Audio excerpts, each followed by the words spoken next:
और भी आपको बताएं कि इंटरबैंक में रुपए की कदर में इजाफा देखा गया है। अपडेट कर रहे हैं आपको, इंटरबैंक में रुपए की कदर में इजाफा देखा गया है। इंटरबैंक में डॉलर 42 पैसे सस्ता हो गया है।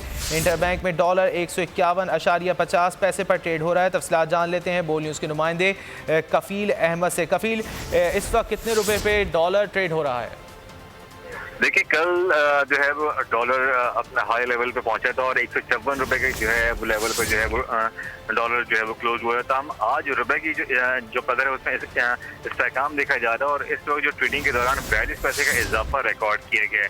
इंटरबैंक में जो डॉलर है वो इस वक्त 151.50 पर जो है वो ट्रेड हो रहा है, जबकि गुज़िश्ता रोज की अगर हम बात करें तो डॉलर 151.92 पर बंद हुआ था।